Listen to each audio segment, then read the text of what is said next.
Testing, testing. Oh, we're live. We're live. Hello, Robert Settlement family. How do you feel?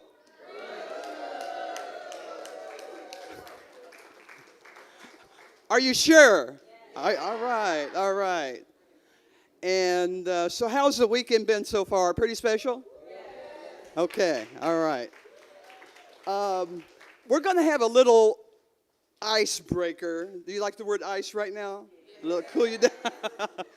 For a few minutes, we're going to bring Liz Wilson on here regarding the Kahoot game. Is everybody familiar with the Kahoot game? It's to kind of liven it up a little bit, to kind of get you thinking about some things here real quick. And it's really a fun thing to get started. Kahoot, all right? And then we're going to go over into our program here just momentarily, and we'll get started. Liz, we'll explain it here. Okay, not a lot of rules. This game is called Kahoot. You will go to kahoot.it on your cell phone, which means you are going to have to use your own data to play the game. It is a game that is based, or you have to be accurate and quick. That's how you win the game. So we have a prize for the first, second, and third place winner. The questions are going to be about Robert's settlement history, okay? So we're going to just go ahead and get started right now. So make sure on your phone you go to kahoot.it. When I start the game, there will be a code that you will plug in, type your name in, and then you'll just wait, and then we'll start the game as soon as we get everybody in. I haven't put it up yet.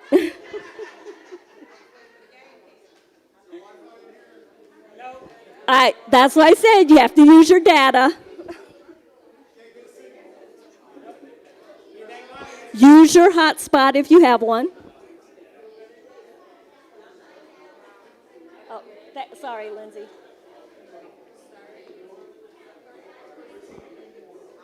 Okay, the code is going to pop up. If you need help, ask a kid. They probably know how to play it.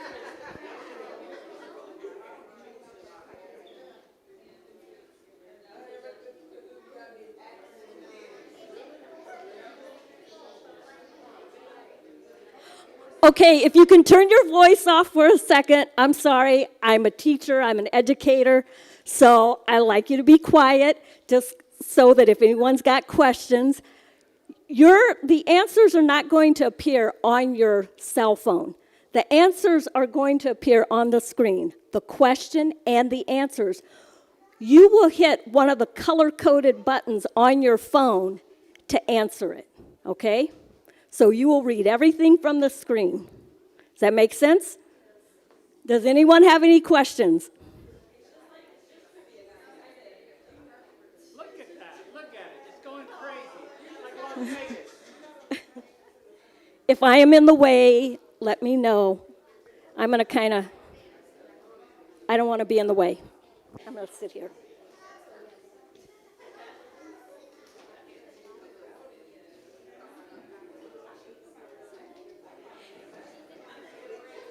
And I apologize in advance, only up to 100 people can play.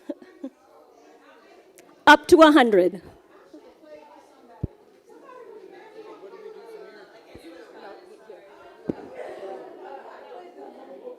Can I do this? Can I open a tab for you? Impressive, huh?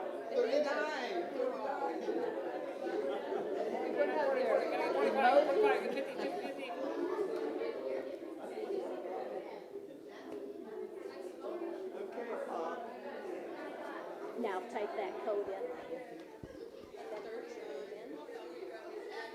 Lindsay, go make sure nobody needs help, okay?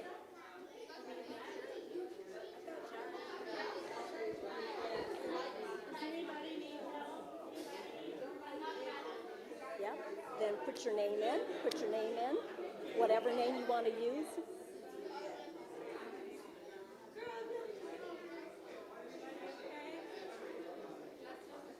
Think everybody's done? and then click, got it? You're in. Okay, are we ready to go? Okay, so just FYI, sometimes when your phone screen starts to go blank, tap it so that you don't lose your connection. All right, we're going to get started.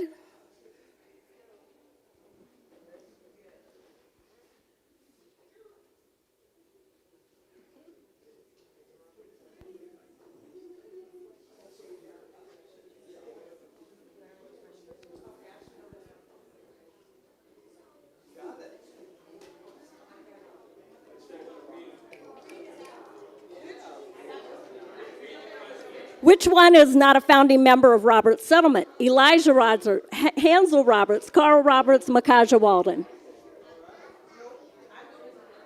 We'll just tap on the green, right? Yeah, so.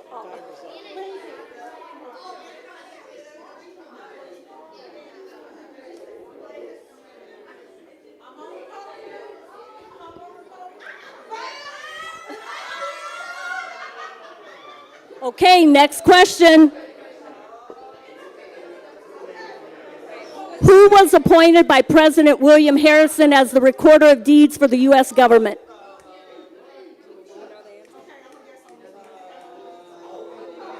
You can take a guess. Any one of these. Whoever you think it matches. So red would be Ezra, blue is Marcus. 6 seconds.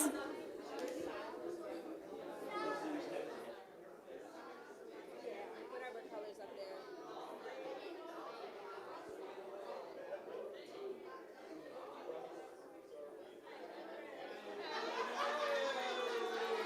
You can't.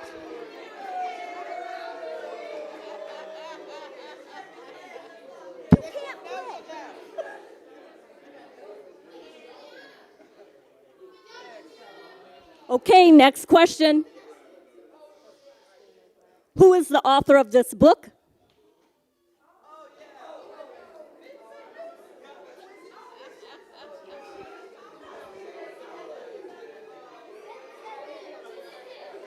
If you get this one wrong, it's really bad today.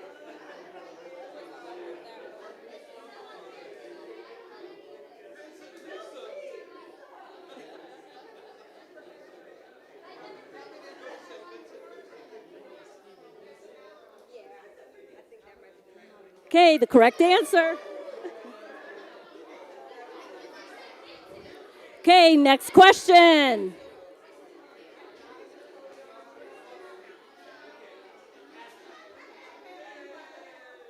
Next question. Which descendant served in the Civil War?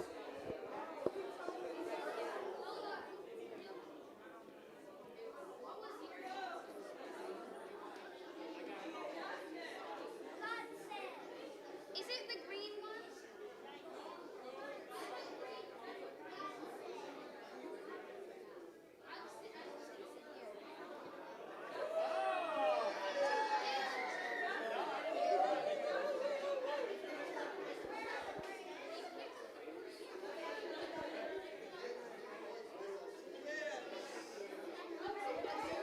Okay, next question.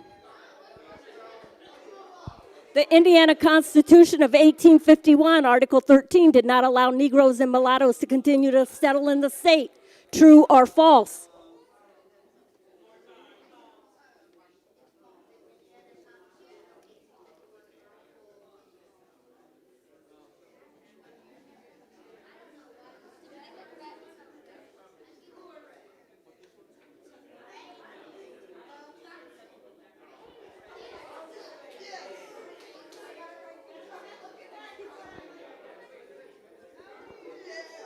Okay, next question. The legacy walk at Roberts Settlement is the history of black pioneers in Indiana, a permanent outdoor exhibit and digitally interactive, the history of Roberts Settlement, or all of the above.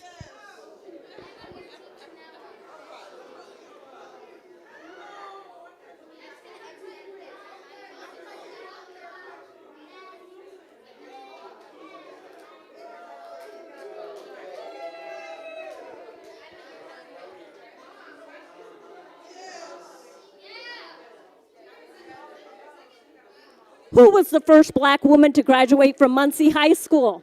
Abigail Knight, Adora Roberts, or Alzadia Roberts?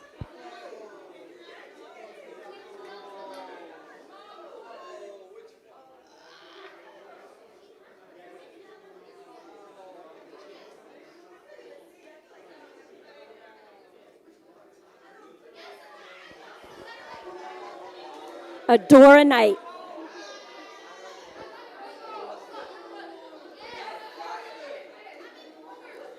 Next question. What Robert settlement descendants donated land for the present-day chapel and cemetery? Mariah and Elias Roberts, Keziah and Elijah Roberts, Sarah Jane and Peterson Walden, Parthena and Dennison White. Is it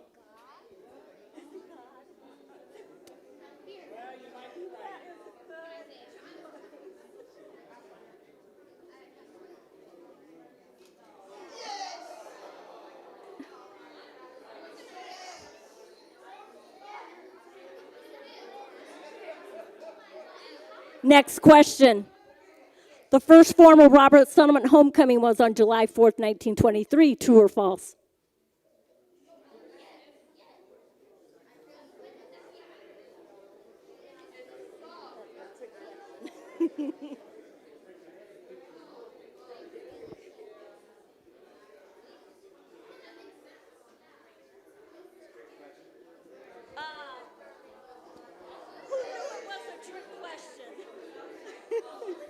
It was actually 1924. Last question. Ezra Roberts was a department head at Morehouse College. True or false?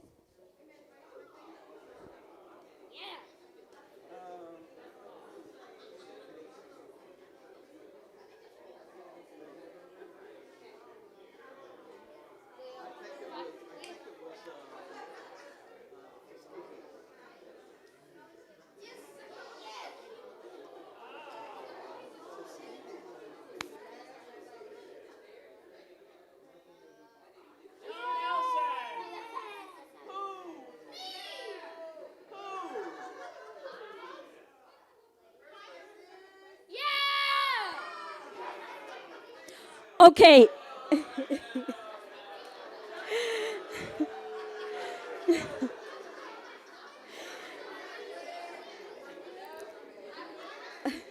If I can have your attention. Okay, hang on. Shh. Hang on, just 1 second. Okay, so the game is over. The whole purpose of the game was, A, to hope you have fun, to learn something new, or to inspire you to go learn more about our family. Thank you, thank you. Oh, who was number one? There you go.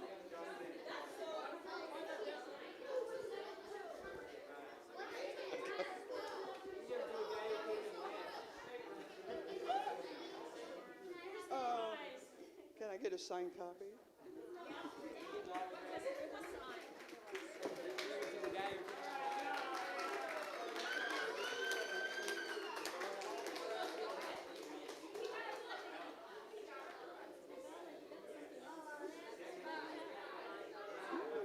Okay.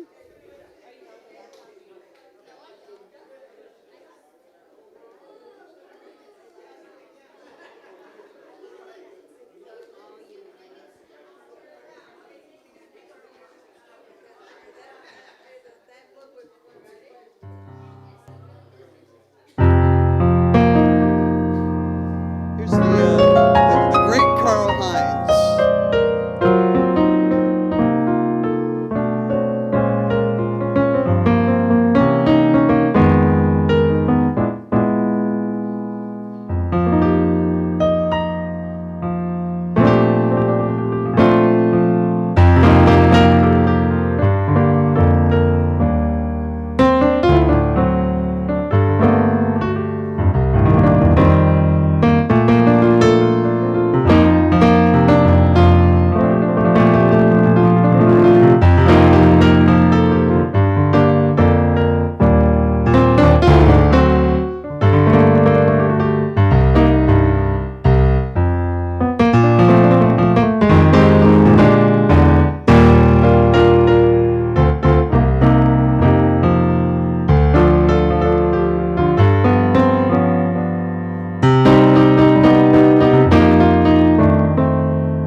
And thank you, Mr. Hines.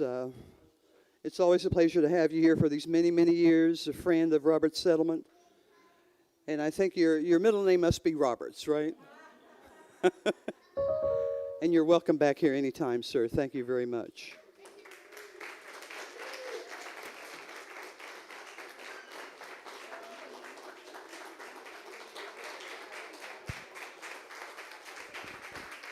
Thank you. For those of you who don't know who I am, I'm Carl Hines, and the reason I'm here is because Milton was my college roommate at Tennessee State. So after graduation, I was looking around for a job, and he said, why don't you come up here and fill out an application? And that was in 1964. And I've been here ever since, and I've attended a great number of these reunions, and I feel a part of the family.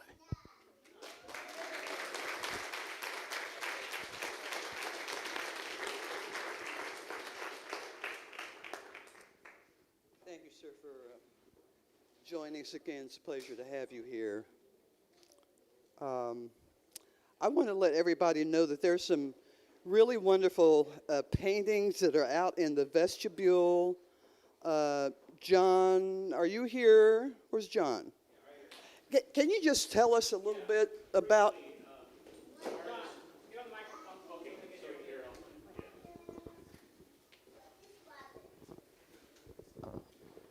Yeah, the artist was Newton Roberts, who grew up in the area, of course, Roberts' family. He moved to Iowa and settled in Ottumwa, Iowa, and he also was a lawyer, so and art was his hobby. And he had numerous exhibits in Ottumwa and was, yeah, I thought he was pretty accomplished, and I was lucky to acquire some through the family. My mom received one, my Aunt Ethel received a number of them, and I bought a couple on eBay, so that's the story. Thanks.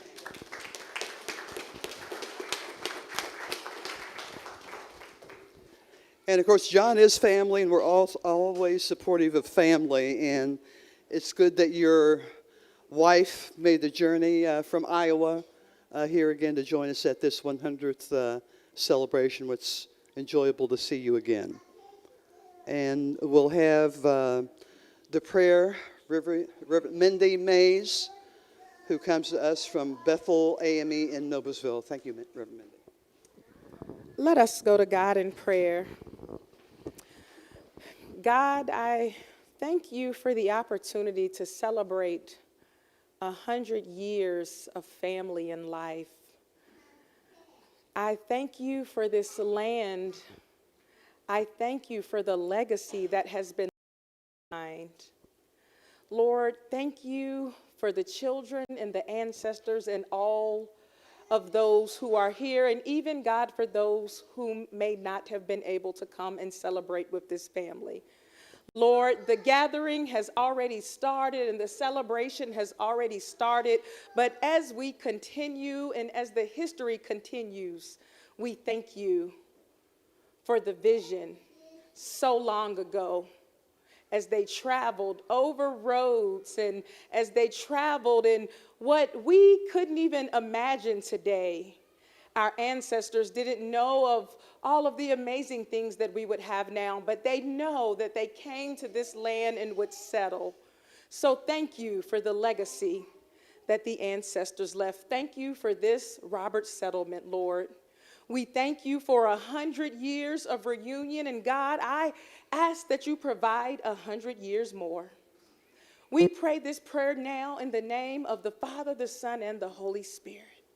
Thank you, Father, as we say, amen. Amen.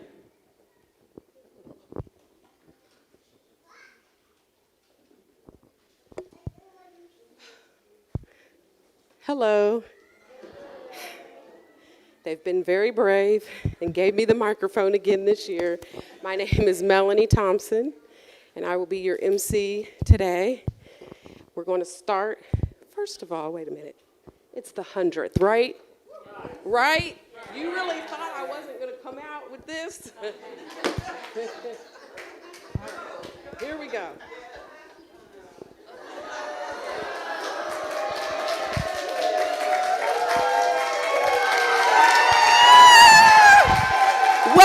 Welcome to the 100th Robert Settlement Reunion. Consecutive. My grandmother was on this ground. Herbert Rice. Oh, would he be proud of me doing this? Herbert Rice, Janetta Duvall. Just think of the history. I'm honored. But we're going to start with our famous song, The More We Get Together, the Happier We'll Be, by my brother, Stacy White. You sing? You're the music teacher. Oh, I'll direct it. No, I'll direct it. Okay. Stay in my lane. We're going to stand. Yes. We're going to stand. I'm not the only one up here. The more we get together, the more we get together, the happier we'll be. For your friends are my friends, and my friends are your friends. The more we get together, the happier we'll be. Let's go! The more we get together, the more we get together, the happier we'll be. For your friends are my friends, and my friends are your friends. The more we get together, the happier. One more time. The more we get together, the more we get together, the happier. Now look at somebody. For your friends are my friends, and my friends are your friends. The more we get together, the happier we'll be.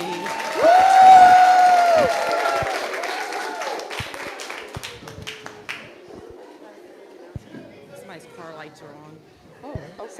We have a special announcement. I'm sorry to interrupt. Somebody's lights are on. BMW gray wagon. BMW gray wagon. Okay. Next, we will have special introductions by Lavella Hyder, the president, the wonderful president. Well, there's not much to say other than I'm not bringing this same lunch next year, okay? I'm not doing it again. No. But all I can say is that isn't God good? I mean, this weekend where it looked really dreary and really miserable and like, oh, we were sweating and, and looking at the radar and you're wondering, are we going to be able to pull this through? Here we are.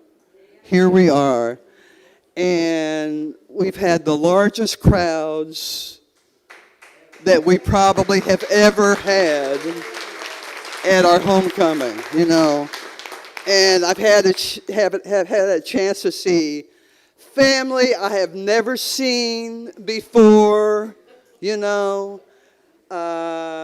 It's just amazing. And some, it took them 48 hours to get here by plane. After missing flight after flight after flight to get here. I am so thrilled that we've had such great support here in the community. Let me just tell you something about this community, okay? Now, I'm a farm girl, okay? You can take a farm girl out of the country, but you can't take the country out of the farm girl, all right? Because when you got neighbors, they are for real neighbors here, in this community. You've got one neighbor down the road here who gives you 2 wagons with straw for your hayride. You get another neighbor on the other side of 31 who provides the John Deere tractor. You get other neighbors who say, oh, I can provide to you the Arcadia Police Department officers to take care of securing your family. That's what I'm talking about, okay?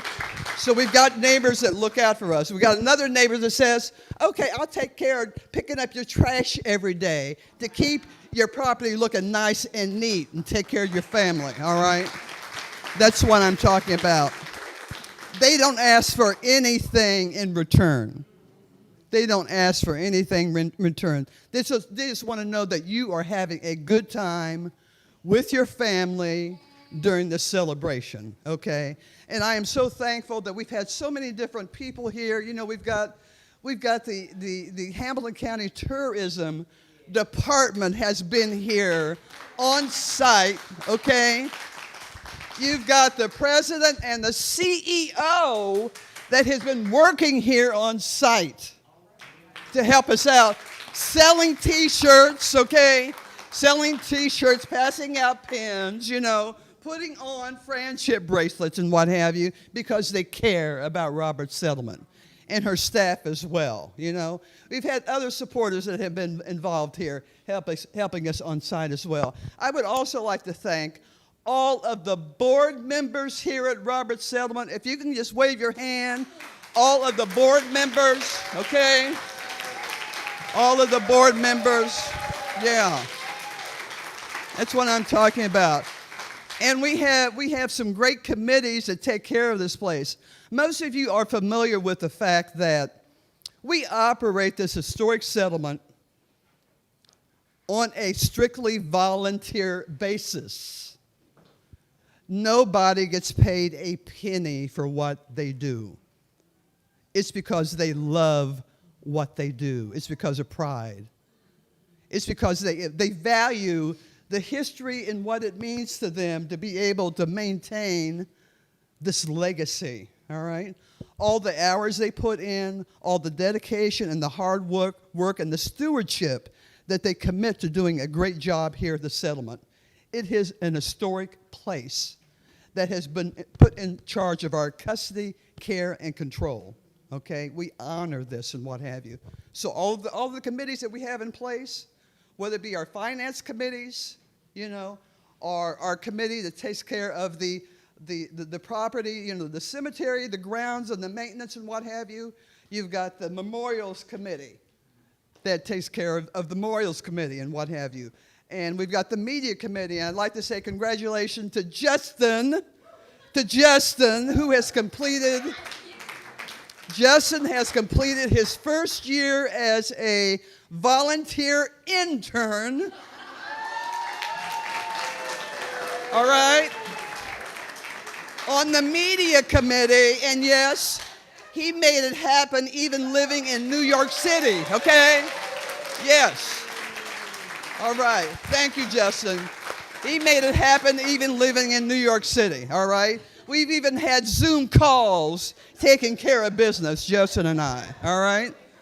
So this is exciting. You don't have to live here to be on our committee. We can make it happen no matter where you're at. We can make things happen, all right? So remember that.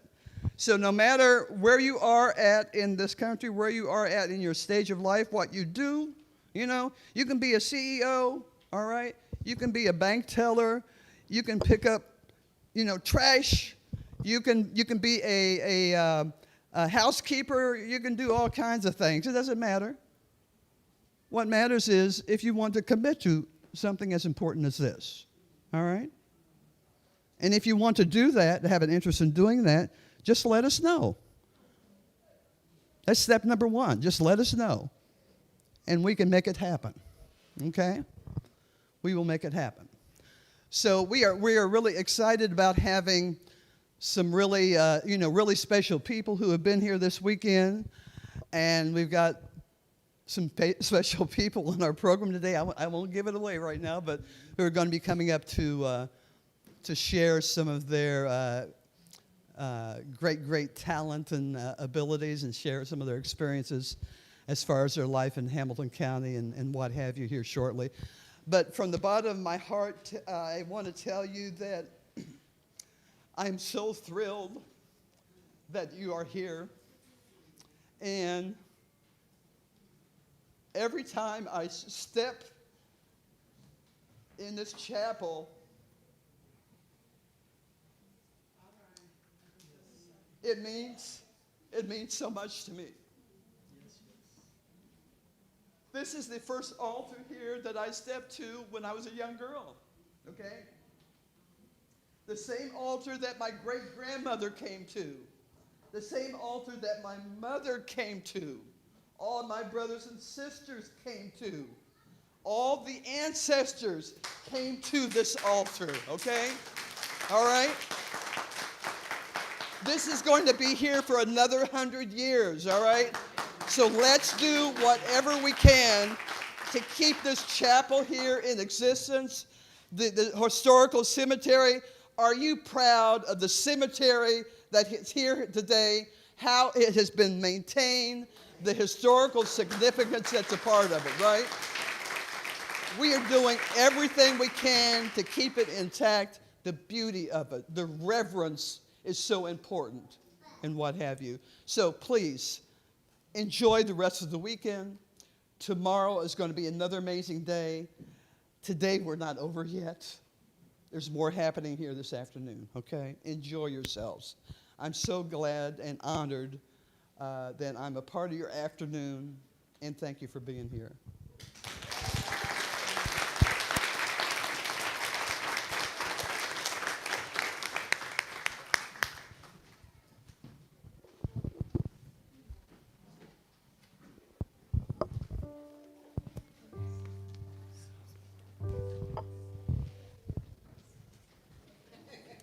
Okay. All right. Next, we will have All Hail the Power of Jesus' Name Ecumenical Choir. Does that mean it? Okay, see, that's not, it's out of my lane. It is out of my lane. Do we need to stand up? Everybody, we're going to stand up. It's in your phones or on your program, if you downloaded it.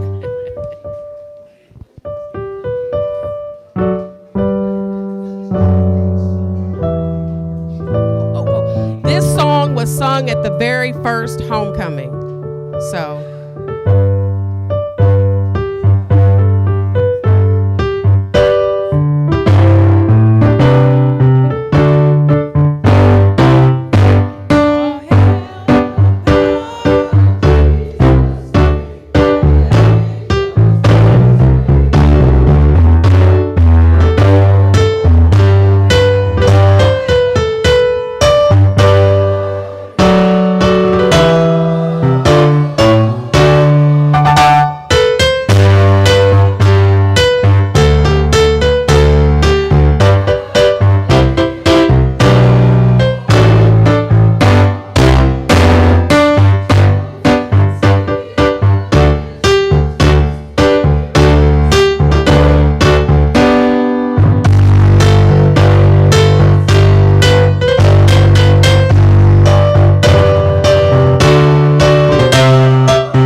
You want to come up here? Okay. You going to come up here and help me? Okay. Next. Thank you. If you heard that beautiful opera voice, that was none other than, help me, Deborah. Deborah from California. Beautiful. Thank you. Okay. Next, we have Melissa White. She will be playing a musical selection.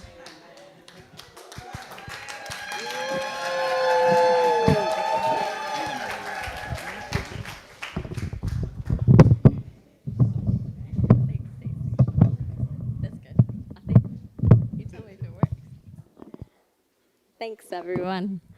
I don't know if I'll be able to follow that. It was exquisite. But I've been coming. I was born July 10th, so I think my first year here was 85. But since I started playing the violin, I came with my violin every time, so it never ends. Doesn't matter how old I get.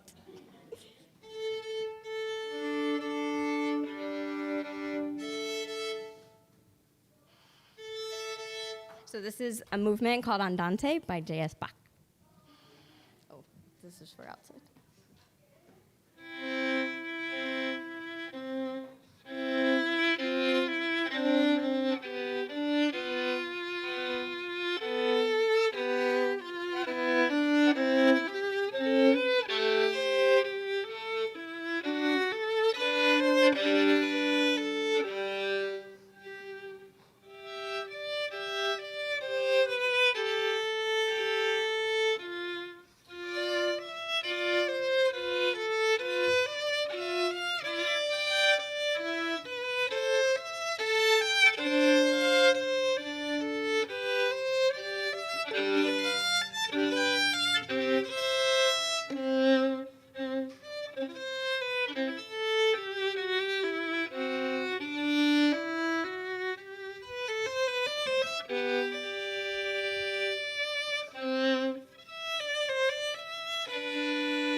Thank you so much.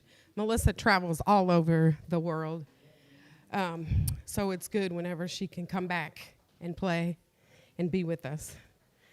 Okay, next we will have a poem written by Wendell L. Parker, and it's called Reunion at Roberts. Adriana will be reading the poem.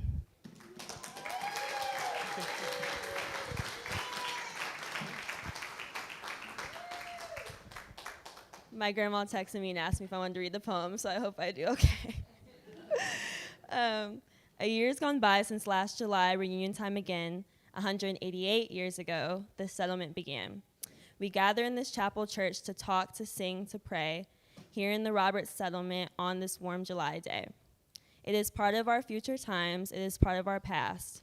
Roberts settlement history forevermore will last. The free black men who settled here were never ever slaves. Here in Hamilton County, this settlement was raised.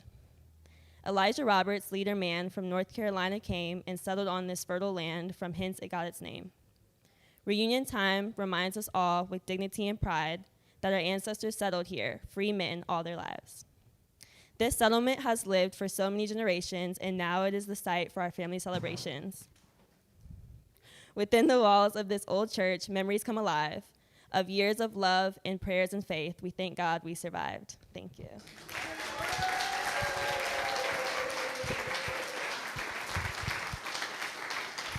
Thank you so much. Next, we will have an introduction of our guest speaker, Alilia Bundles. I'm so excited. This will be by Brian Glover. Thank you. This is my lucky day. I get to introduce a very special guest for our homecoming this year. Alilia Bundles is the author of On Her Own Ground, The Life and Times of Madam C.J. Walker, a New York Times notable book about her entrepreneurial great-great-grandmother and the inspiration for the movie Self-Made, the fictional Netflix series starring Octavia Spencer. Alilia grew up in Indianapolis, graduated from North Central High School, and is the founder of the Madam Walker Family Archives. She traces her connections to the Lick Creek and Lost Creek settlements through her maternal grandmother, Fairy Mae Bryant, whose Roberts, Hammonds, Thomas, and Archer ancestors migrated to Indiana in the 1830s. She serves on several nonprofit boards, including the Schlesinger Library on the History of Women in America at Harvard's Radcliffe Institute, the March on Washington Film Festival, Indiana Landmarks, the Indiana Historical Society's Publications Committee, the Digital Encyclopedia of Indianapolis Editorial Board, and the Indiana Rethink Coalition. She's quite a busy woman. A former network television executive and producer at ABC News and NBC News, she is Chair Emerita of the National Archives Foundation and a Vice Chair Emerita of Columbia University. Her new book, The Joy Goddess of Harlem, Alilia Walker and the Harlem Renaissance, will be published by Scribner in June 2024. So put your hands together and welcome Alilia Bundles.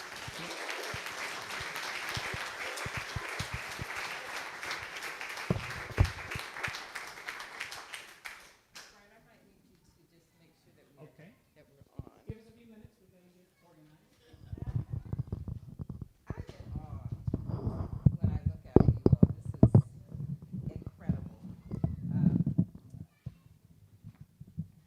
I was up until 1:30 just trying to figure out some family tree stuff, because this family tree is very complicated. But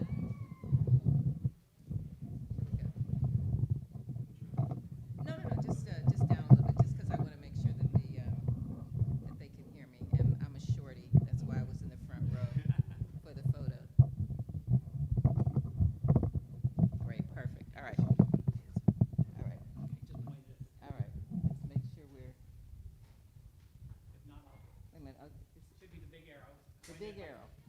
Okay, good. That's fine. Because that's always like the moment if you're making a presentation like this. Did the Zoom connection work? Anyway, good afternoon, everybody. And again, I'm in awe, and I just want to say the names of the committee members. Brian Glover, Lavella Hyder, is it Hyder or Hyter? Leslie Davis, Teresa Granger, Melanie Thompson, and Sheila Tigner, who I know. And that was, and for me, that's part of the beauty of being here. I looked around and I saw the Baltimores, who lived down the street from my grandparents in Irvington and across the street from my uncle and aunt. I looked and I saw Josette and Stephanie Wright, who lived around the corner from me. Did not know their connection, and I know that that's the case, and I have some relatives who are here as well. But what an amazing panel on Thursday, a dream team of historians. Their scholarship makes it possible for us to have proof and documentation of how the original settlers founded this community in 1835. and allows us to honor the later generations who established the first homecoming in 1923. We are here this weekend because of the three founders. And I do want to say, the men's names are always mentioned, but we need to be telling the stories of the women. So that's the next book. That's next year's. Because you know they did not get this work done by themselves. They couldn't have moved if they hadn't had permission.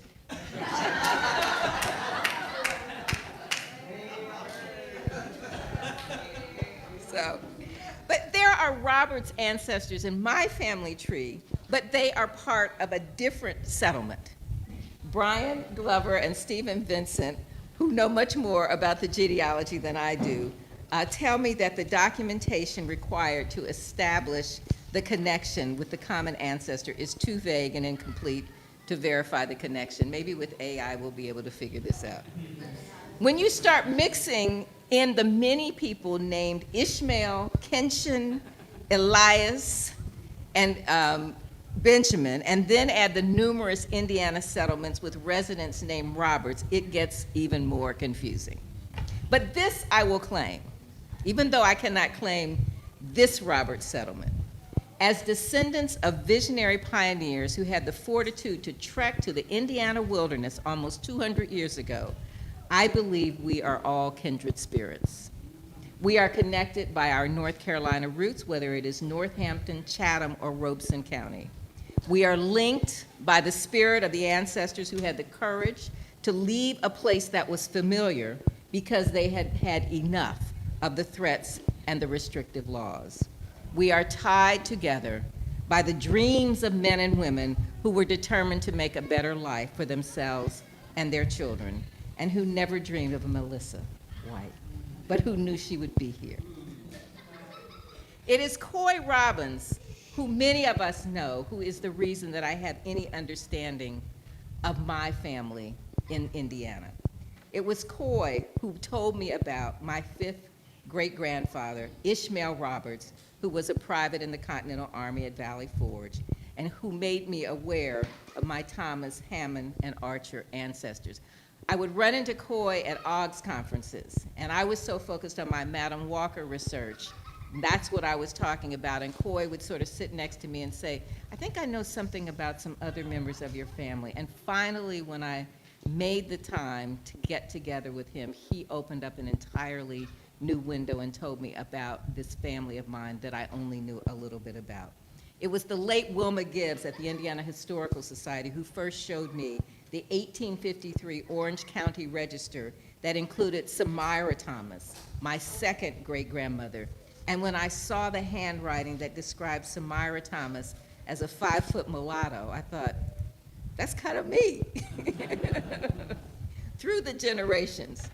Thank goodness for the important work that Donna Stokes Lucas and Georgia Cravey and others did at the Indiana Historical Society to create the Black Indiana Settlements database. And my deep gratitude to my fifth cousin, Donna Pulliam Griffin, and the members of the Roberts Thomas Bonds Historical Society, whose important work rescued Patty's Garden and the Lick Creek settlement from destruction. So please visit their website at www.rtb1.org and order Donna's book, African American Pioneers of Orange County, Indiana. So, first slide. So my Roberts ancestors lived in Lick Creek settlement in Orange County, which is in southern Indiana.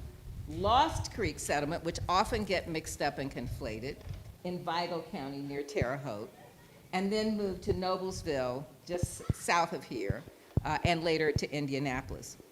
The Lick Creek settlement, it appears that Black residents were in Orange County in southern Indiana as early as 1811. The first Black property owners in the section of the county that became Lick Creek settlement were Matthew Thomas in 1831 and Benjamin Roberts, Elias Roberts, and Peter Lindley in 1832. And we don't know the connection between those Roberts and these Roberts, but we figured they knew each other. They knew about each other. 11 years later, they pooled their resources to build an AME church. The Orange County black population reached a peak of 260 in 1860. Land ownership peaked in 1850 at about 2,300 acres. But in 1862, families began selling their property. Many of them moved to Canada, some moved to other parts of the state. And it was just after the Civil War draft was getting ready to go into effect, and when two white supremacist groups were active in the area, according to some of Coy Robinson's research. By the 1870 census, there were only 75 black residents in Orange County. Finally, in 1902, William Thomas, son of the founder, Matthew Thomas, sold his last piece of property. This is, and it's now part of the Hoosier National Forest. There's a great video about Lick Creek Settlement. Just Google Lick Creek Settlement, and it will pop up. But these are that's Elias and Nancy. And this is Matthew, who was one of the early settlers as well, and Elias. So both, Matthew, one of the first sons, was my fourth great-grand-uncle. Elias Roberts, another of the original settlers, was my fourth great-grandfather, and he married Nancy Archer. Both their fathers had served in the 10th North Carolina Regiment during the Revolutionary War, Ishmael Roberts and Thomas Archer. And Elias and Nancy's daughter, Candace, who's right there on the left, married Jordan Thomas. So these are my contemporaries with the people who were settling Roberts. This is Ishmael Roberts. Obviously, this is not Ishmael Roberts, but it's somebody who had on a uniform. All right. Their daughter, Samira Thomas, was born in Orange County in 1838. She married Littleton Hamel. So there's Samira. This is Samira, who was the 5-foot mulatto in the 1853 register, and Littleton. They and some of the members of their extended family began migrating to Lost Creek Settlement in Vigo County, a little farther north, as you remember from the map, during the late 1800s. And as I've pieced this together, as I say, I was up really late trying to look at that Ancestry.com scheme, thinking, why haven't I looked at this more carefully before? But I think my family's presence in Noblesville began around 1894. After Littleton Hammond's death, Samira married Joseph Scott, another North Carolina native who had lived in Orange County and whose father had been one of the early Lick Creek settlers. So these folks were marrying folks they knew. Some of them, I don't know, some of them might have been cousins, but by the time of their marriage, he was living in Noblesville, so she moved to Noblesville. They divorced 5 years later. Thank goodness for all those records we can find, because we can tell a story. But by then, her children had begun moving to Hamilton County. It's not quite there, but by 1896, Samira's daughter, Etta Hammond, was living in Noblesville with her husband, Perry Bryant. 2 years later, in 1898, their daughter, who was my grandmother, Fairy Mae Bryant, would be born in Noblesville. And that's where my Roberts family intersects with Madam C.J. Walker. So how do we get there? Madam Walker moved to Indianapolis in 1910. She joined Bethel AME Church, just as she had joined AME churches in all the other cities where she lived. One of her neighbors and fellow Bethel members happened to be Samira Thomas Hammond, granddaughter of Elias Roberts, a founder of Lick Creek Settlement. By 1910, Samira had moved from Noblesville to Indianapolis to be with one of her daughters. And coincidentally, in the small colored world that we all understand when you say, who are your people? Coincidentally, Madam Walker and Samira's son, Elijah Hammond, both had been members of St. Paul AME Church in St. Louis. They were in the choir together. AME Church is so important in this story. Miss Bethel, AME Church. My family were members of that church. Of course, this was during the time when Madam Walker was known as Sarah Breedlove McWilliams and was still a struggling washerwoman and many years away from founding her hair care company. But Madam Walker, soon after she moved to Indianapolis, became involved in a campaign to build a black YMCA in the city. This was happening all over the country. So I'm going to tell you the 60-second version of the 10-minute story. But she got here, the fundraising campaign, Jesse Moreland came to town. He had a big rally with the leadership of the white YMCA, the leadership of the black YMCA. Everyone was concerned about making sure there was a new building for the black community. The YMCAs were segregated at that point. The white businessmen of the community stood up and pledged $1,000, $5,000, $10,000. And Madam Walker, the new businesswoman in town, to everyone's surprise, stood up and said, I pledge $1,000 to the building fund for the YMCA because I believe if I help our boys, it will help our girls. And that is what I am interested in. She wanted to help the boys, but she knew she had been an orphan. She knew how hard she had struggled, and she knew how important it was to help young girls. She was very much about empowering women. At her 1917 convention, the first national convention of her sales agents, and truly one of the first national conventions of American women entrepreneurs, she said to her sales agents, I want you to understand that as Walker agents, your first duty is to humanity.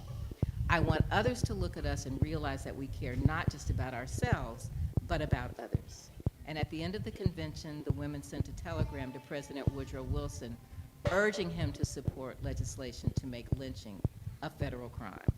This happened almost right after the massacre in East St. Louis, and we know that it took more than 100 years for that legislation to finally be signed into law. But she was very much, in addition to being an entrepreneur, being an activist.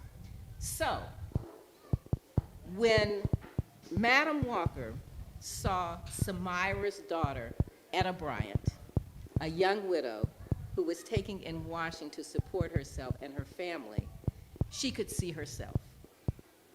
Through the network of the AME Churchwomen and through the Court of Calanthe, the Women's Auxiliary of the Black Knights of Pythias, she came to know the Bryant and Hammond family. So long story short, again, the 30-second version of the 10-minute story. Etta's husband, Perry Bryant, had died in 1909, leaving Etta, a young widow in her 30s, with several children. Like Samira and like her grandmother Candace, she had been left a widow in her 30s with several children. Fairy Mae and her siblings often made the trip from Noblesville to Indianapolis to visit Samira, who lived just a few steps away from Madam Walker's factory on West Street in Indianapolis. Fairy Mae happened to have very long braids. I think there are many people in this community who have very long braids. Some of that North Carolina roots. And Madam Walker's top-selling product was Madam Walker's wonderful hair grower. Madam Walker recognized a great marketing opportunity when she saw one. And Mae was the perfect model to demonstrate her shampoo and her ointments. Mae also was an honor roll student. Thank goodness for the Noblesville Ledger. I could see it. I bet you were on the honor roll. Yes, you were. Your sisters were, okay. But I felt she was on the honor roll in Noblesville. And she was eager to continue her education, but she knew Etta was struggling. And in a longer version of the story than I can tell you, Madam Walker's daughter, Alelia, came to visit Indianapolis, met Mae and her family. They had a conversation. Mae had started traveling with Madam as a model, and they agreed that her mother was still living, but that they would legally adopt her, give her opportunities for education. She would stay in touch with her family. In fact, a couple of her siblings worked for the Walker Company. But that was really what began the connection between my family, my biological family, and Madam Walker. That's Madam Walker and Alelia and their chauffeur in front of their Indianapolis house. And then Mae moved to New York, where Alelia Walker had built this beautiful townhouse. And in this picture with the red arrow, that's Mae in the background in the Walker Beauty School, and Alelia Walker on the left in the front. And then they kept their promise to Mae's mother, Etta, and she graduated from Spelman in 1920. some Spelman, some Spelman and Spellhouse folks here today. Well, Morehouse, excuse me. And I just, before I answer the specific questions that Brian asked me to address, these are my parents who, my mother was vice president of the Walker Company when I was growing up. And that's the Walker, many of you know Indianapolis, that was the Walker building in 1950. So, in my 5 minutes, I have 5 minutes. Listen, it's hot and you guys have a lot of stuff to do. It's just, Brian and I have run into each other, and Leslie as well, at various conferences, and I've just been watching from a distance at all of the amazing things that are happening, and to see this manifest itself today is so amazing. And so I don't feel like this is a group that needs a lot of instruction on genealogical research, though I did talk with a few young people today who are just discovering these family roots, and I know that the elders have brought the grandchildren and the great-grands here because they want to make sure that this is going on 100 years from now. So I will tell you that I am so fortunate to have had a grandfather who was a great storyteller, who was a great record keeper, who, truth be told, was a pack rat. But because of that, I have free papers from his family. I have letters. I have photographs. I was able to do the research. So oral histories, when I first began to do my research about Madam Walker, and really when I was a graduate student at Columbia in 1975, I was still doing microfilm and photocopying, and now it's on, you can scan it on your phone. So all of those things, it's so much easier. I was pulling out the tape recorder. Now your grandbabies can take out your iPhone and interview the oldest person. So you all know this. I have to tell other people who don't. Have the baby start doing the interviews with the oldest person in the family, even if they ask the same 3 questions of every member, but you begin to develop a database of your family. Obviously, the documents, this is my office. This is the clean part of my office. But these Hollinger boxes are filled with things, and of course we have this 40,000 digitized documents at the Indiana Historical Society because one of Madam Walker's secretaries saved the records. But you have the records, you know who your family is. The artifacts, and this church is, the artifact of all time to be able to walk in here. Newspaper clippings that you have saved, they're yellowing and they're breaking up, so please scan them and put them in a safe place. But doing research now is so much different from when I started. Literally, if I wanted to read the Chicago Defender, I would have to go to Chicago, bunk in somebody's, couch, and photocopy everything. Now, I can find it on newspapers.com and proquest.com. So if you have Ancestry, you can get a discount at newspapers.com subscription. And when I hear people say, oh, I can't find, they weren't, my family members weren't famous, I can't find anything about them, there's not going to be anything. It is amazing to me that I found May's father's funeral and obit in the Noblesville Ledger, in the white newspaper. Like, you wouldn't expect that you would find it there, but there were things about him. I knew he was in the Masons. But our stories are buried, and many of you know they're in the News of the Colored Folk, or whatever they may be in some of the white papers, but there were literally hundreds of black papers, again, as many of you know. But there is so much now that you can find online, but nothing substitute actually going to that courthouse and going to that historical society. Brian asked me, why was Madam Walker's story mine to tell? Because my mother saved it for me. But when I was starting to do my research in fall of 1975, when I was at Columbia, my advisor, Phil Garland, the only black woman on the faculty, insisted that I write about my family. That was the last thing on my mind at that point. And she said, that's what you're going to write about. But when I came back to Indianapolis for Christmas vacation, my mom was in the hospital at Methodist, and she was terminal with lung cancer. And I sat in her hospital room, and I said, Mommy, I'm starting to find these people aren't perfect. What do I do about the flaws in the stories? And I think a lot of people, what if there's a criminal in my background or whatever? And she said, tell the truth, baby. It's all right to tell the truth. And now that I understand many years later the progression of cancer, I just have to know that she was giving me permission and she was allowing me to go forward and not to be constricted. And that was the greatest gift I could ever have had, that I could tell the truth about the family. She knew that it was my story to tell. My grandfather and I had a moment with him where I had remembered being a little girl in the apartment on North Street where he had a trunk full of things that had belonged to Madam Walker, Alelia Walker, and May. From little miniature mummy charms that Alelia Walker had bought in Egypt in 1922 to my grandmother May's wedding dress to all kinds of other things. And that trunk was like, from a little girl, I knew that. My grandfather, many years later, had moved to Pine Bluff, Arkansas. And when I went to celebrate his 90th birthday, I'm like, Papa, where is that trunk? And he said, well, it's in the closet in the front room. So I dragged the trunk out. He had long ago lost the lock. And I went past his stacks of Wall Street journals and his tickets from the racetrack. He thought he was going to figure out the formula. And we got the locksmith, opened the trunk, and we sat up literally until the sun came up while he passed these stories on. And I know that is what is happening today with many of you, and that will continue to happen. I would say just briefly, the Netflix series I was not happy. I know, my book was optioned. That's always exciting when your book is optioned. I was excited about Octavia Spencer, who I thought was great on screen, but I had creative differences with the show writer and the showrunners and head writers, who were all black women, but who had a very different sensibility about telling our stories than I did. I was hoping for Hidden Figures, and I feel like they were going more towards Real Housewives of Atlanta.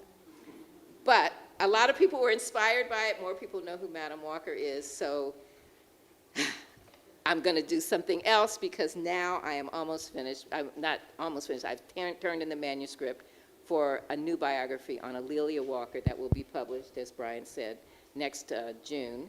And I am ready for my agent to put that into the universe with the galleys to try to see if we can't do another series that I will like better. And then we have lots of other Madam Walker things. The Madam Walker Barbie came out last fall and just did incredibly well. And a line of Walker products at Walmart. And then The Joy Goddess, Alelia Walker and the Harlem Renaissance will be out, and I'm going to be doing book signings in Indiana and around the country, and I look forward to seeing you all. Now, I just want to say, so on this day, as we process the dismantling of affirmative action by a hostile Supreme Court, we must summon the same courage, fortitude, and resolve of the ancestors. Our stories were not told in Indiana history books, so we began to tell them. And our efforts have paid off, as you can see today. Like our ancestors, we must not let obstacles and setbacks deter us.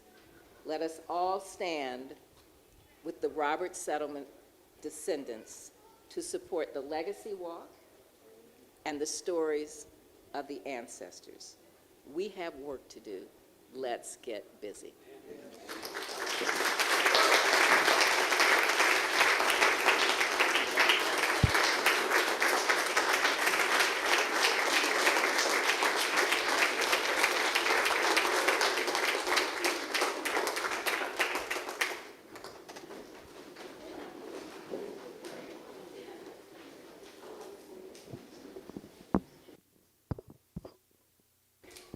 Thank you so much.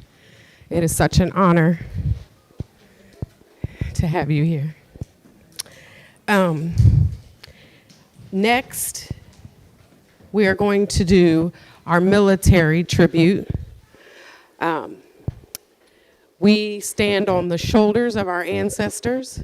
We thank those who are serving, those who have served, and Leslie put together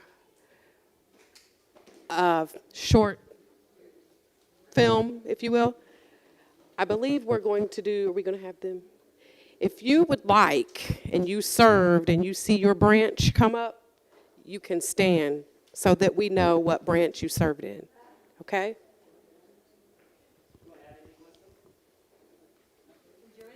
Okay, we're gonna go.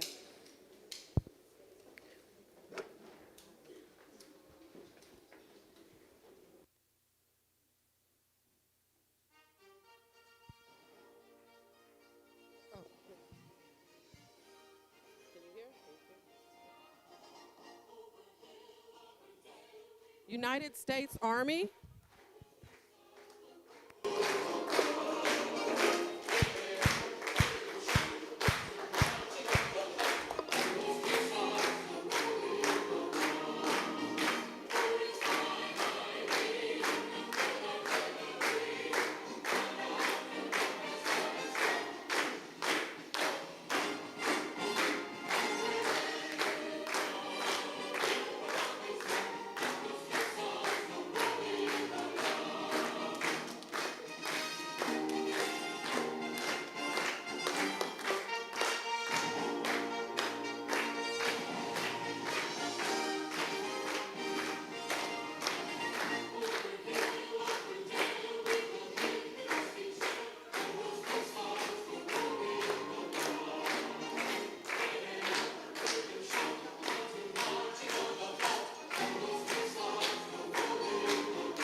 We're still on the Army.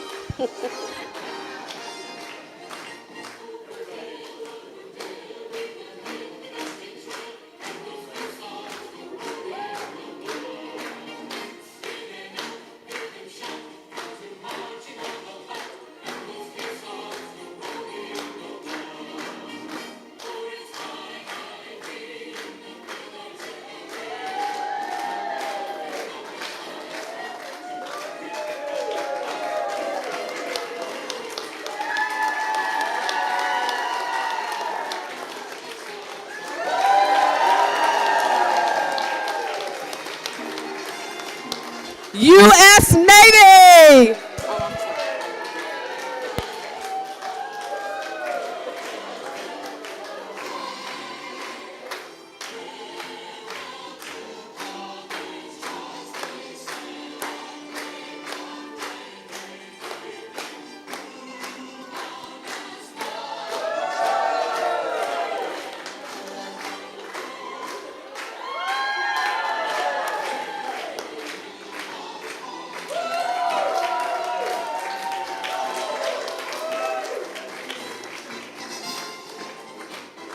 U.S. Coast Guard. U.S. Coast Guard.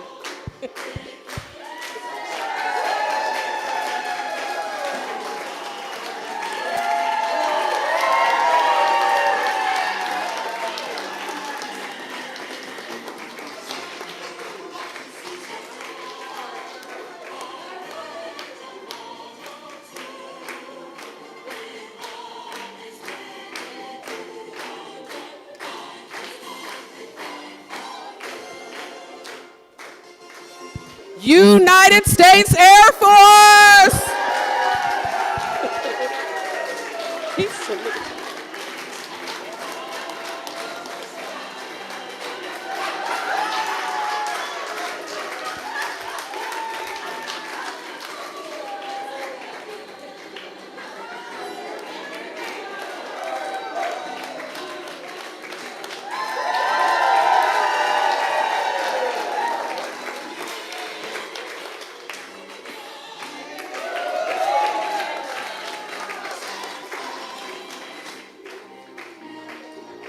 United States Marine Corps.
Thank you.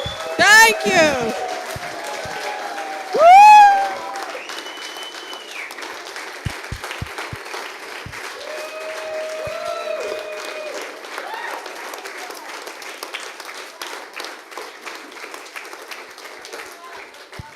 Thank you so much.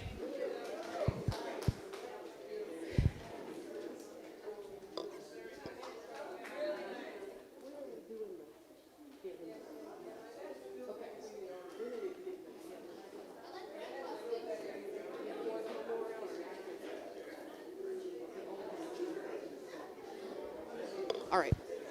Before we move on, we want to also give a special thanks for that tribute to Leslie. She put a lot of work into that.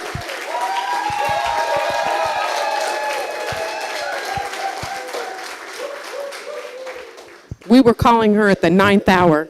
I'm like, it's 10:30 at night. Okay. So next we will move on to the memorial by Jimmy White. Thank you, each and every one of you. I'm glad everyone came out today. This memorial, this time, we're going to ask anybody that had a relative or someone in the family that has passed on since last homecoming last year. And when they come up, could you write their name down in the book and the year? And then select a flower, and we're going to put it in the vase right here, okay? Do we have anybody that has passed away this past year? A relative? Stephen White, come on forward and put a flower right here in the vase.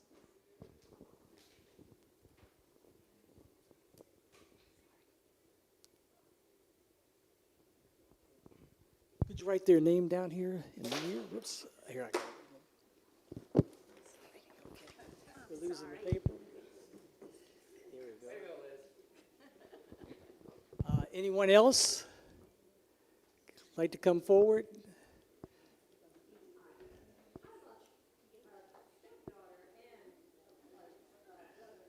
Okay, come on, grab 2 flowers here and put them in the vase. Jerome Rose, okay, your husband's brother. Brother-in-law, okay. That's from, you want to pick a flower? You want the blue ones? Okay. Carolyn, we'd like you to sign the book right here. It's right down there. Anyone else has had a relative? Jerome Jr.? Okay. Would you like a red one right there on top there?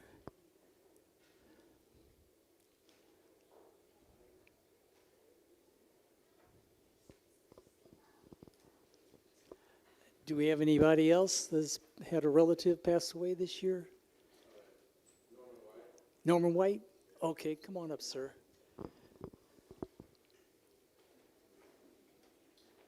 Let's put a flower in the vase.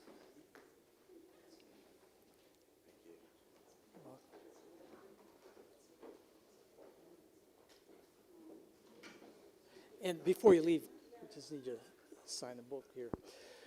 This book we have, this memorial book, is something we started this year that's going to go on forward from here on, that we have written in their names in this memorial book.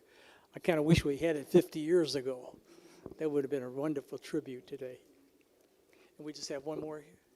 Yes, my father, Robert Houston Stewart. Robert Houston, okay, come on up.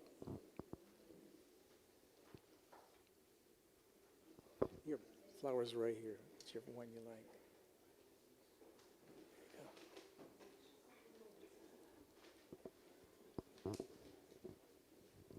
Is there anyone else?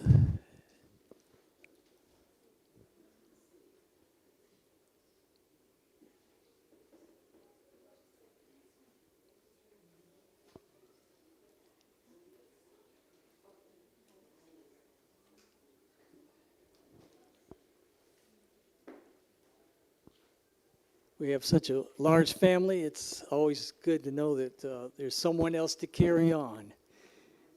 And We've had relatives come from Alaska, California, all over the world. India.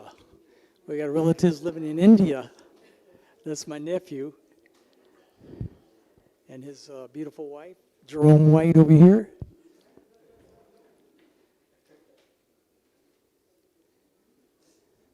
Is there anyone else before we end it? We thank everyone that did come up today. And we'd like everybody to stand right now. We're going to do a moment of silent prayer, but I decided I have a prayer I'd like to read, everyone, as we bow our heads today. Almighty God, we rejoice in your promise of love, joy, and peace. In your mercy, turn the darkness of death into dawn of new life, and the sorrow of parting into the joy of heaven through our Savior, Jesus Christ, who died, rose again, and lives forever. Amen.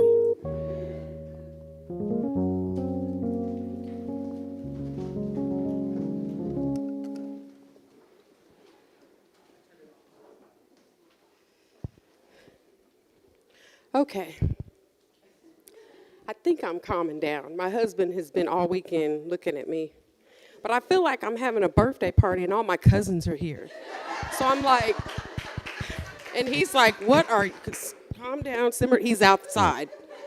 So next, we will have an update on the Legacy Walk and other projects by Lavella Hyder and Jerry Granger.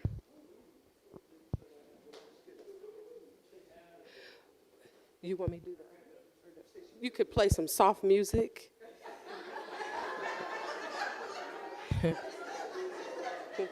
And I'm gonna sing. No, just kidding.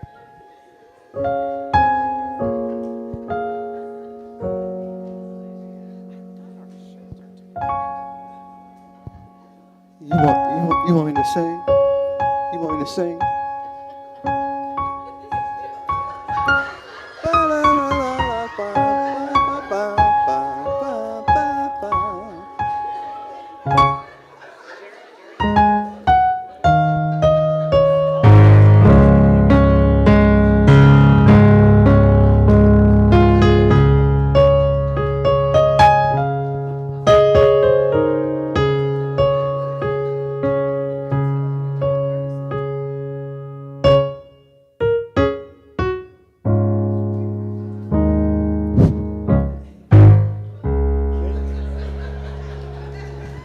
Can you see?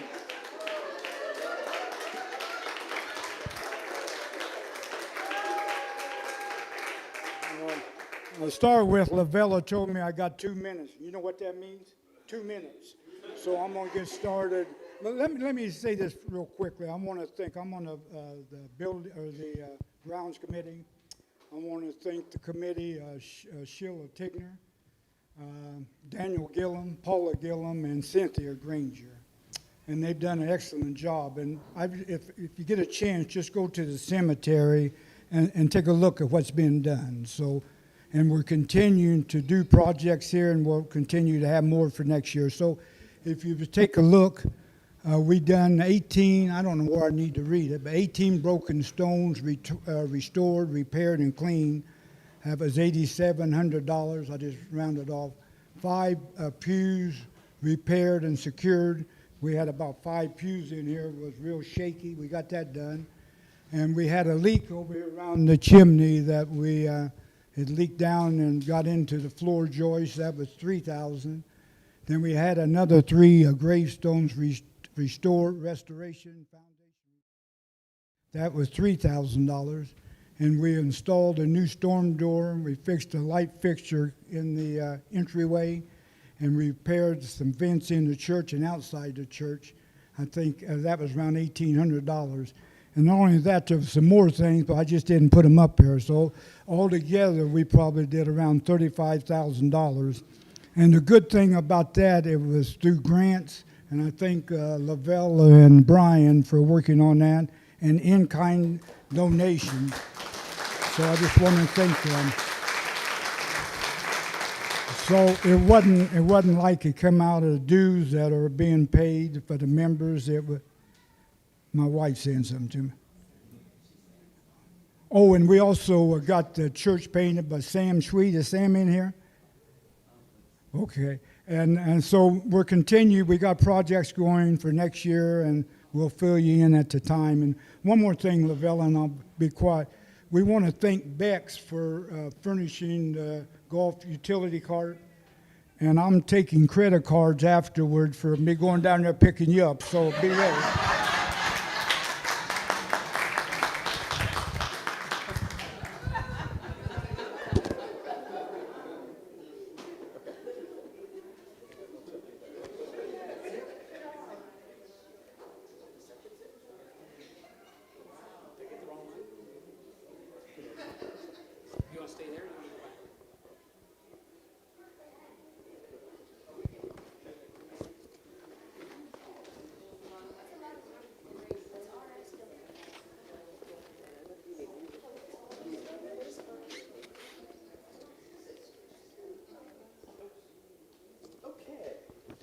Let me do this.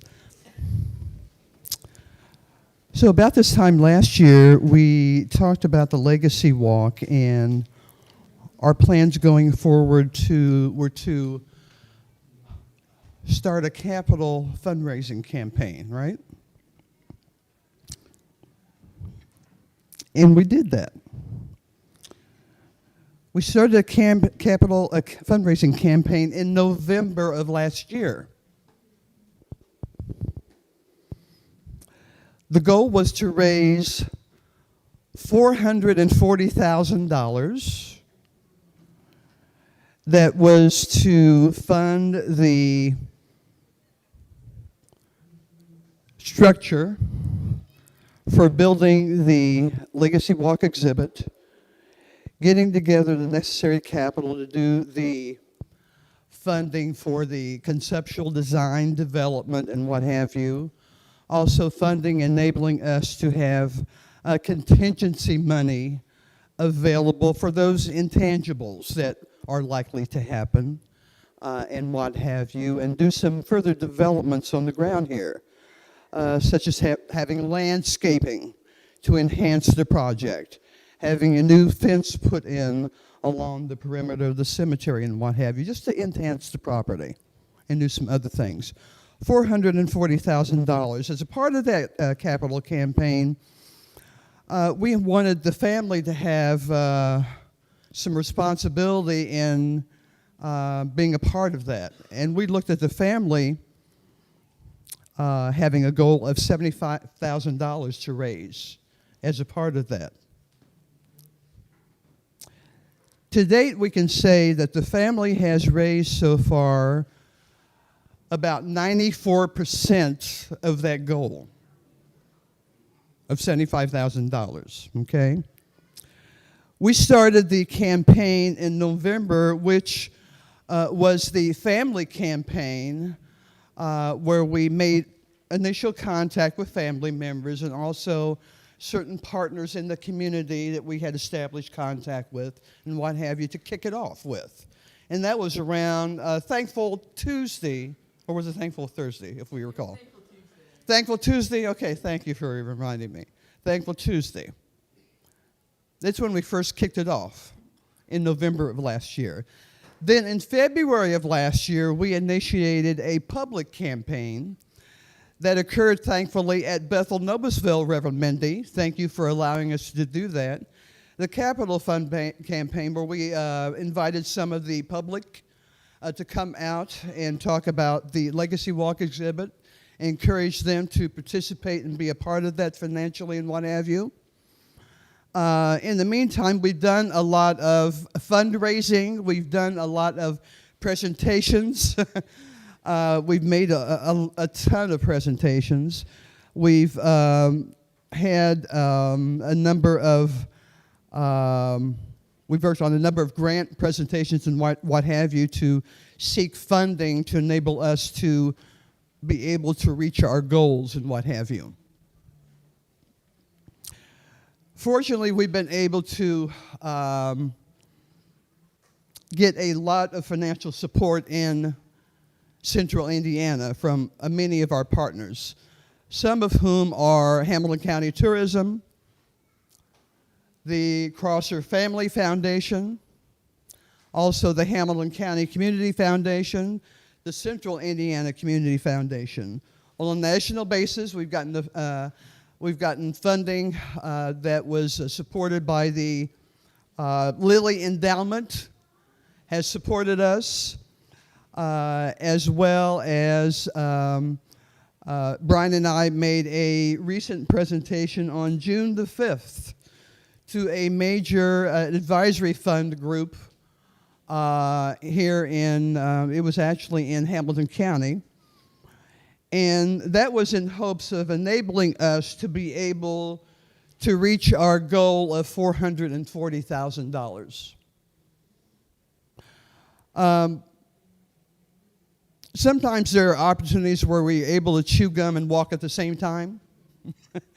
And this is an opportunity where we were able to do both, where we had an opportunity that was available for us to be able to obtain funds for the Legacy Walk as well as for the chapel.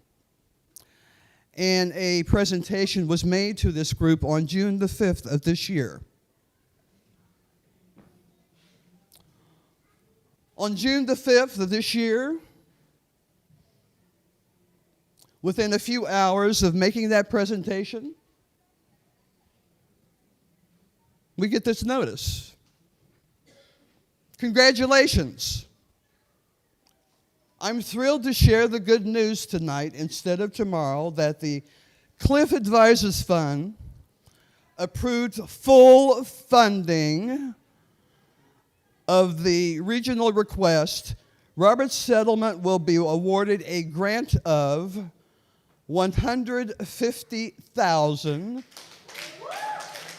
for the Legacy Walk and the historic Roberts Settlement, okay? And the historic Roberts Settlement, all right? So a little over $64,000 of that fund is going to the Legacy Walk, and the rest, $80-some thousand, is going to our chapel. Okay? Yeah. Going to our chapel. And let me tell you a little bit about, and we understand, Brian doesn't even, or the board does, I just got an email from them. We should be receiving those funds by the end of July. Anyway, so just to tell you a little bit about this organization, their mission, there's a special endowment fund called the Community Leadership Innovation Fund, otherwise known as CLIF. The intent of this fund is to support innovative and impactful projects that can transform communities and the lives of the individuals served by the grantee organizations. CLIF was funded through a collaboration with several key donors, such as Mary Ann Glick, Cindy Simon Schott, Lori Ephraimson, Charlie Stuffen, and Myrta Pulliam, among others, affiliated with CICF, Indianapolis Foundation, and Hamilton County Community Foundation. This is big-time organizations, very big time. Yeah. Now, I also want to say that this is not to say that we want your funds to stop coming in. No. We still want your funds to still continue to come in for the Legacy Walk as well as the chapel for our general funds anyway. And as what you've been able to see perhaps as you were coming to the registration table, that Tanya worked on very, very beautifully. You know, throughout the year we have some things that we're responsible for ordinarily in our general fund, just things that are our general operating expenses throughout the year, which amount to about $12,000 for general operating expenses that we have, right?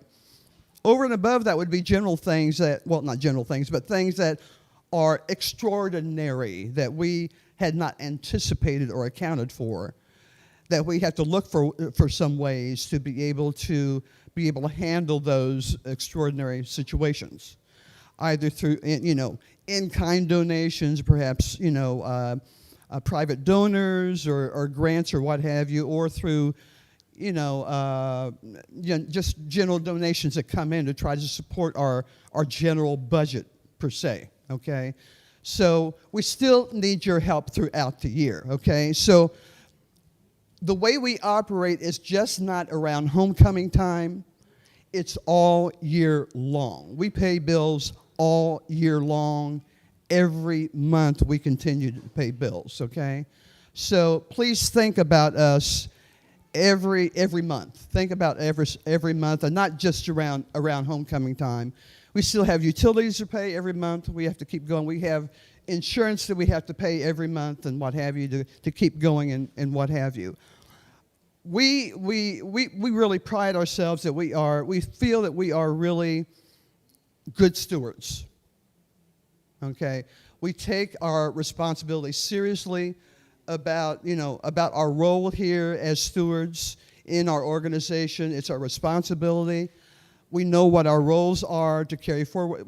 We treat this sometimes more importantly than our own homes, and I think the good thing about it is that a lot of us who are board members are very close in proximity to where our chapel is and where our cemetery is. That's the good thing about it. We're just minutes away. So we're able to kind of check on things very, very easily to get from point A to point B very, very, very carefully. And I can't say enough to Jerry and his grounds and maintenance committee for what they do. What they do, I know. They know all the secrets, all the secrets, and they have to kind of plan ahead as well, knowing what to anticipate, knowing where to take care of things, know how to put out the fires before it became really, really serious. They know how to take care of that, okay? So it's important, please, please, please continue to just really think about us and continue to support us all year long, all right? Not just when I send you a letter, okay, all right? Just send us something through, just send us a check in the mail, or just go on to Givelify, boom, hit the button, send me a memo, say, hi, how you doing, Lavella, or something like that, right? That's all you got to do, all right? I just want to hear from you, all right?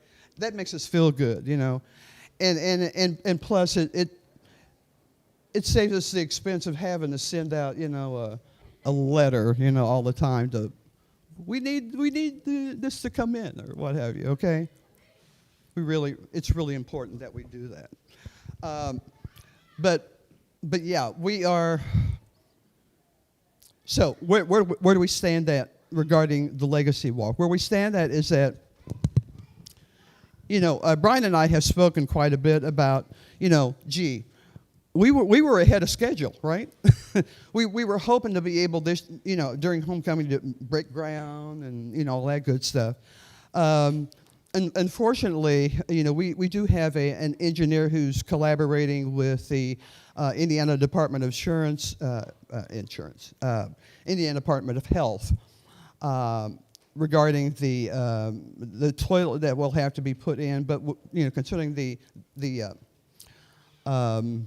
outhouses, we have to make sure with the Indiana Department of Health that those are removed carefully and environmentally safe, ways and what have you. So we're waiting all that to be taken care of, that we're in compliance with that, and then go from step A to step B and what have you. Make sure that is all in place. So we're anticipating by the end of summer, we'll be able to do a groundbreaking.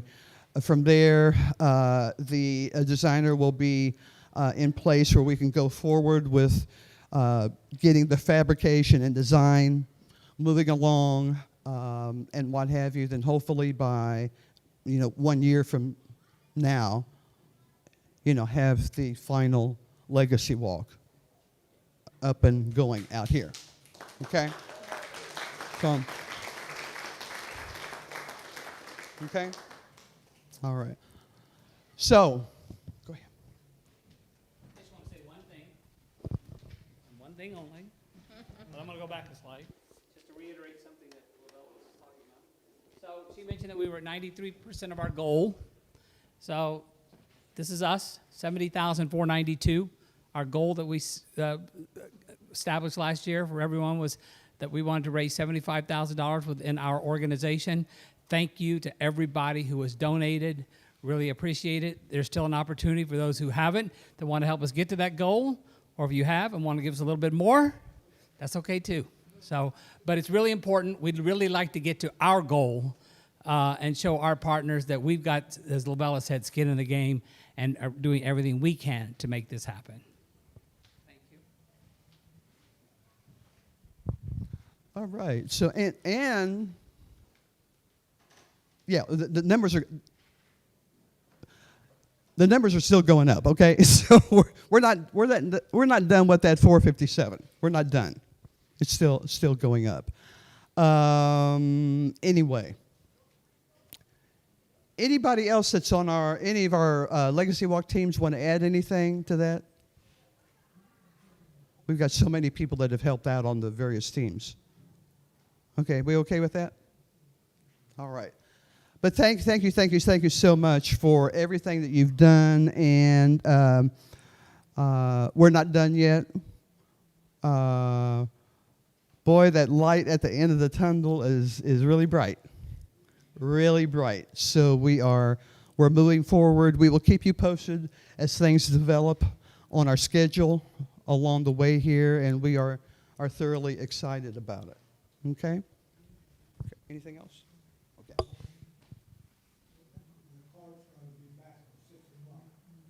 Okay. Oh, yeah. All right. So if any of you VIPs need cart service back to your cars, Jerry has to get that cart back to Beck's down, a couple of miles down the road by 6 o'clock, okay? So if you do need to get back to your cars and use our shuttle service for VIPs, all right, you got 1 hour left to do that. Otherwise, it's a long walk.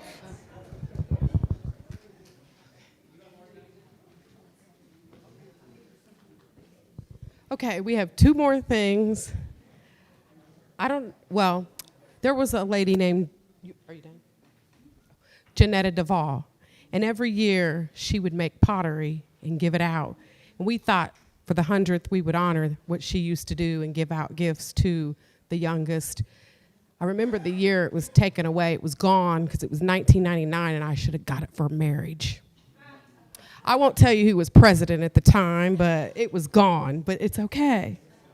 I'm okay. So we're going to bring it back, and we're going to start with the newest. You want me to do this? Okay. The newest married couple that's present. If they're not in here and you know them, Silver. They're out. It's you. When? When was your wedding? Do you know? It's a question. No?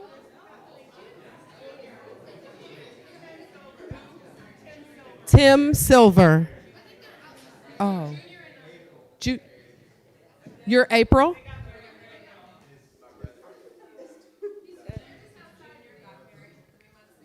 Tim Jr. got married 3 months ago. Is he here? Can someone take...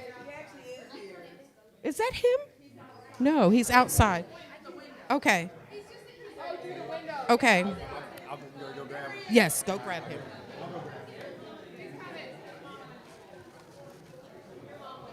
Tim Jr. Okay, while we get Tim, we'll move on. Well, wait a minute. Here he comes.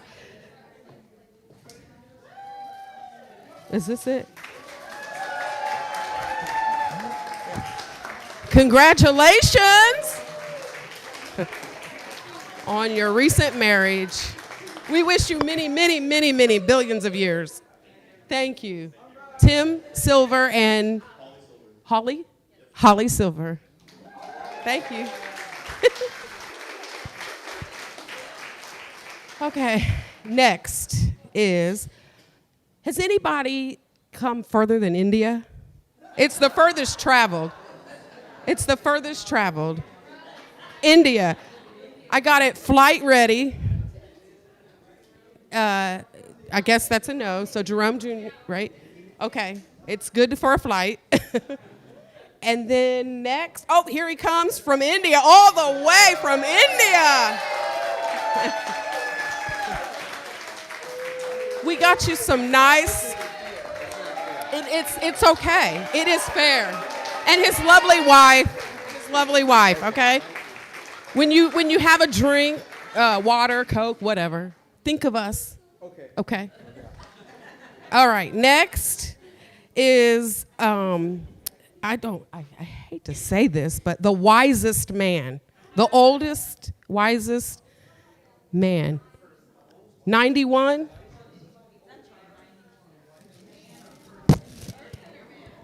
Man. And same with woman. Oldest, wisest woman. 91. Maisie. I don't want to say your age, but Maisie is the wisest woman.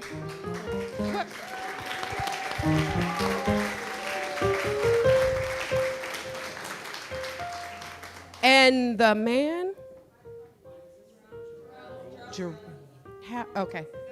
All right, 91. Jerome Rose. Okay. I will hand that to you okay.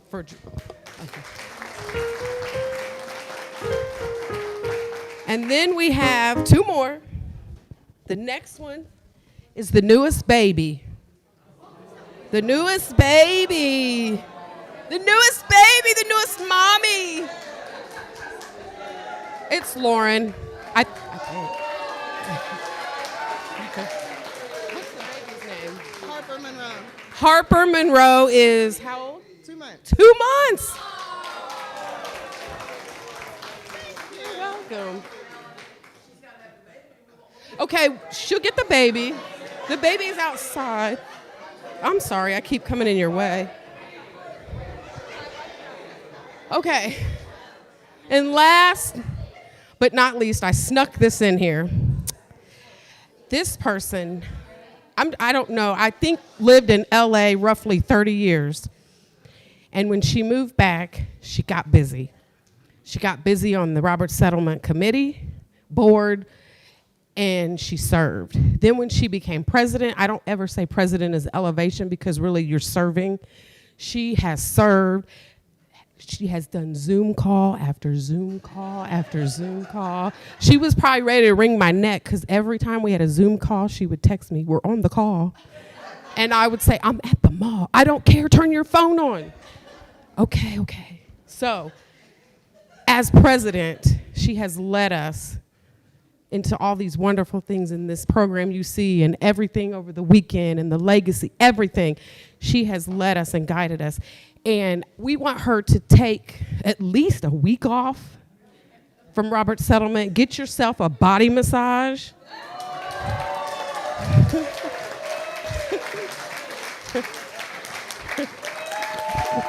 and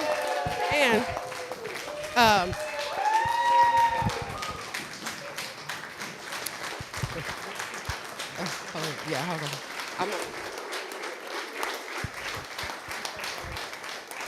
Ask for Brianne. No, I'm just kidding. So then we also have a basket from a local company.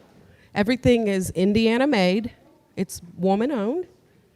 And it's all products from Indiana. So again, when you came home, you got busy. So enjoy your week off in Indiana. Take a week off of Zoom and and here you go. And this is, let me read the card. Let me read the card. Or can you hold this and I'll read it? Okay. It says, to Lavella Hyder, your dedication, your perseverance, and your hard work as president of Robert Settlement has been a blessing. Thank you from all of us. We love you.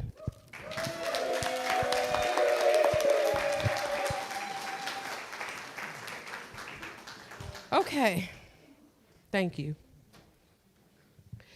And next, we will end, if there's nothing further, with closing with Lift Every Voice.